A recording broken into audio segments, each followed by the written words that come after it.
I'm asking you a direct question about the Supreme Court judgment that is...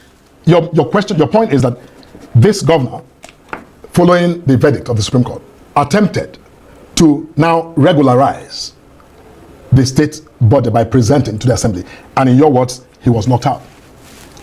Charles, the governor locked out these legislatures for 14 months. Look. Charles, what I am talking about is that you're trying to justify one action by referring to something else. You will let me answer your question. Yeah, but the Supreme Court is a straightforward thing. My dear brother, permit me to answer your question, and I will answer your question. You can't dictate to me where I begin and where I end. It's just that time is galloping ahead, so I'm rather concerned. That does not mean we should, just gloss over. We're not glossing over. No, we are. Listen, the beginning of my answer to your question is that the governor locked out these, citizens who were elected and mandated by the people, deprived of, effectively representing the people over 14 months. That's my first point. Secondly, the governor is the governor. The governor does not dictate the schedule of a House of Assembly. Because I'm assuming from your question that you are suggesting that from the date of that Supreme Court judgment, there was some restoration of authority of the House of Assembly that the governor had ignored for a long period of time. And once that authority was restored, they were supposed to simply just take their schedule of not being recognized by the governor for 14 months, and then now recognized by the governor in 2 days, and they were supposed to vacate everything they have on their schedule to accommodate the governor. That's not how it works.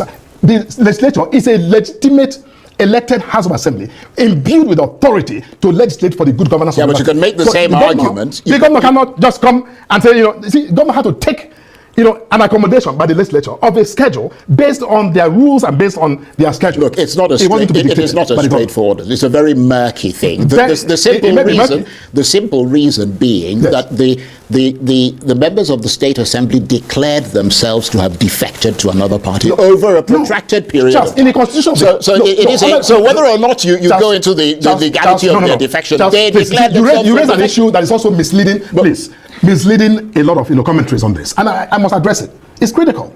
Charles, under the Constitution that says that when you decamp as a legislator, you lose your seat. If you decamp from the party on which you are elected, you lose your seat. There's a proviso. A proviso is an exceptional clause in a constitution. A proviso is like an exception to the rule. If you qualify under the proviso, then the rule does not apply to you.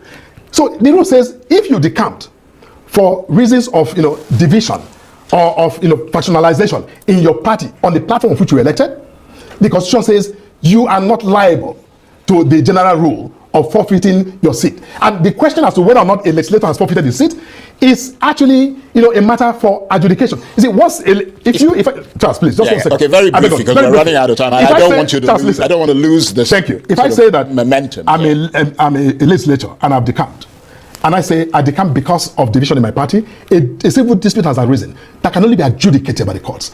It doesn't lie in the governor or anyone else to simply, just by fiat declare that I've lost my seat. Because that's the Constitution. Right. That's right. Barrister Morka, yes, I find it fascinating right. that you're sitting here making references to the Nigerian Constitution. I have the Nigerian Constitution right here. I have it in my head. I have it physically. I don't have it in my head, but this is the Nigerian Constitution. I would like you either to refer to your head or to refer to the book and show me in this Constitution where it says that the president can suspend an elected governor, his deputy, and the State House of Assembly that you're talking about. Can you place your hand on your heart as a lawyer and say with utmost unequivocal conviction that the president and the National Assembly followed the letter of the law in the actions they took on this issue of emergency rule in Rivers State? Charles, first of all, it's a straightforward question. And I'm going to answer you in a straightforward fashion. Charles, I'm a lawyer.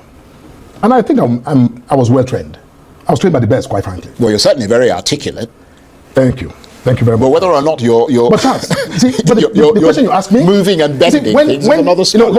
All lawyers know that when a dispute arises as to the ramifications of constitutional provisions, the courts ultimately, you must think, even though we're lawyers, we're not in the court, but you must think about what the courts will do. The courts have rules for interpreting the Constitution. Now, the provisions that grant the president this extraordinary powers to declare state of emergency, in other words, to cause some, massive variation of the norm prescribed by the Constitution. That is an extraordinary power that the president possesses. And the president, not me, not you, is authorized to decide, whether or not circumstances warrant the exercise of this, massive authority. In the case of Rivers State, and I hear people compare Rivers with what happened in Borno and in Adamawa and in, I think maybe Yobe. Listen, they are not the same. The language that's in the mouth of every Nigerian is economics. The economics of the Nigerian state. Rivers State is host to a massive system of assets that support Nigeria as a country. When you or anyone decides to threaten Nigeria's very critical asset that support the existence of our country, that is not to be trifled with. Would you say that Lagos State is also a fundamental part of that, the assets of this country that you would say need to be preserved in the interest of the entire country? We're not discussing Lagos State. No, I just asked you. I will not that, digress to Lagos. I'm wondering why a curfew could not have been imposed in Rivers State, and as opposed to a state of emergency, Charles, and the suspension. Let me answer that. And let me, no one has said this, but let me say it. Charles, in Rivers State, as I said, for a long period of time, there was no government. Supreme Court confirmed that. Secondly, this governor, even when there were flares of violence, attacks on these installations, this governor said nothing, did nothing. As the chief secretary officer of the state, he abdicated his responsibility to, really be, and lead from the front and say to his people, irrespective of the politics, we must refrain from, attempting to disrupt the, I think I recall the governor saying on several occasions that there should not be violence. He told his boys to be on standby, that at the right time, he will, look, the video is, I can play it for you right now. I can give it to you to play. Maybe you haven't seen it. Look, I can cite innumerable instances where the other party in this crisis, Minister Nyesom Wike, made threats against the Ijaw people. Minister Nyesom Wike is not the governor of Rivers State. The president, yeah, but that is part of the crisis. The president didn't take note of that. No. I can tell you that there were skirmishes at the rally that Mr. Wike held in Rivers State. The president did not take cognizance of that. How do you match those against the attempts by the governor to reach out to the state assembly, attempts that were rebuffed at every step by the assembly to the point where they locked the governor out of the building? Can you spend 1 second to just address, for the purpose of this conversation, to address 14 months of locking out the assembly members? Can you spend that? Why are you so fascinated by a governor who came to the assembly 2 days after the Supreme Court judgment, who was compelled, by the way, to finally even decide that these people exist? But at least he stuck to the rule of law. No, he didn't. And that says something about him, doesn't it? He destroyed democracy in Rivers. He destroyed governance in Rivers. And right now, whatever is playing out, he is the author and the finisher of what you describe as that state of emergency. He called for this. Governor Fubara'S should be held solely accountable. He is the governor, not Minister Wike, okay. not people in the legislature. Well, he is the sole author and the finisher of the crisis in the Rivers State of Nigeria. I think many people would disagree. That would be a free exercise of their opinion. But I want to say that, as always, it's been a very robust discussion, and I like talking with you because you do make your points, but you don't leap on top of the table or bang your fist on the table, which is brilliant. You see another idiot in the studio. Whenever you see this man, you know he's about to lie because he's full of lies. Now, answer your question. Simple question, direct. I like what Charles asked you, that question. He said, if you believe Tinubu acted within the law, place your hand within your heart and answer the question, yes or no. Show him where it is written that Tinubu have right to suspend a sitting governor based on this constitution before you. But you cannot answer it because it's a lie. Everything he has been saying in the studio is just lies upon lies. Everything, bring me saying Fubara. Lawyer. Yes, you answer your question. You are telling us that you were trained by the best. Fine. You were well articulated. Fine. Answer the question. Show us in this constitution, either the one before you or the one on your head. Show us, tell us, the one that allows Tinubu to suspend a sitting governor. The only man who I have ever listened to since this issue started to say Tinubu is right. No, he's not the only one. Him and all the APC members, they are right. All the APC members, including the one that's supposed to have done better, that should have known better.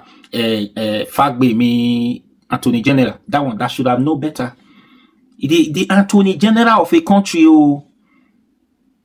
they are the only one. If you are not APC, now, is it APC member that, is it only APC members we have in this country? The answer is no. We have how many political parties? Many, more than APC members. Non-political party, people that does not even belong to any political parties. They are not politicians, but they are lawyers. They know law. When it comes to law, they will explain to you. They say, no, Baba, you are wrong. All the organizations we have in this country, just like TUC, NUC, Labor Union, organizations like that, different organizations, they condemn this, including international. They condemn this. This is the only man who says Tinubu, because he's APC man, all the APC members, they are the only people who says Tinubu did well, not the same constitution again. So they know better than all the other people. Imagine. Even what is his name again? The APC leader in Edo State, he condemned what Tinubu did. He said it's a lie. Tinubu does not. There's no law that says APC. Only one person I see from the APC camp who says it's a lie. He condemned Tinubu behavior, unlawful behavior. APC leader in Edo State says a lie. Baba, this one you've gone too far. Tinubu does not have right to suspend the sitting governor. You can only declare state of emergency. It does not have power to suspend governor. This one now is talking nonsense in the studio. Felix Morka, very anyhow person. When you see him, you don't know he's about to lie. It's just like this man, Minister of Finance. That one, once that one don't sit down, cross hand like this for table, do like this. Just expect some lies. The next thing he will tell you, the economy is getting better now. We are doing well. Things are getting better. Price of this, that are reducing, are coming down. Waiting, Baba. Now, Dangote don't stop selling fuel of using Naira instead of Naira before. Now, because of that one, they have been buying in Naira. Now, it make this little drop when you see who. Now, they said the agreement is over. They are not going to be selling in Naira again, dollars. What does that mean? That means the price of fuel is going to go up again. Can you imagine? In this one, this studio, they talk nonsense. For me, now nonsense. I don't put everything. If you listen to everything he said from A to Z, now nonsense. Now nonsense he talk in that studio. Very anyhow person. At least now, you don't know better than every other science who have come to analyze this issue. No, now. We know 5 lawyers in a room. They had different views, different opinions to issues, but when 4 of them is having the same opinion to one particular issue, only you is having contrary opinion to them. That means you are wrong. You know what you are doing. You just try to defend the illegality. Yes, Tinubu government is illegal. Now he's doing everything illegal. I will share this video. This person, I don't know why they vex for all of them, all the APC members. I don't know why they vex for all of them. You see, it's just possible. Now, when you just see now there they go. So when all these people, where they come different media houses now, where they talk nonsense, the way everybody they vex now, you will just see one person for road. You know, will know one corner. Probably you're seeing for one shady house, one corner. You know, will know. Will you give a boza, you will run. Don't try this at home. If you don't fit, don't try out. But now so you're seeing for one corner, you're looking like this, you're giving boza, Baba, you to the lie, you just talk that one, then you run away. talk and run. I beg, I'll be missing you.